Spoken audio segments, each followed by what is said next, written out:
Pakalbėkime apie kainas. Imkime valgomųjų ledų pavyzdį. Kodėl ledai gali pabrangti? Padidėjus pieno supirkimo, cukraus, šokolado, vanilės ir kitų ingredientų kainoms brangsta ledų savikaina. Dėl tokio pabrangimo kainas gali padidinti ir ledų gamintojai.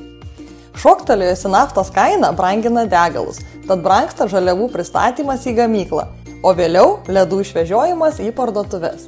Kainą gali padidinti ir augantis ledų poreikis, nes paaugo žmonių pajamos arba lauke atėjo kaitra.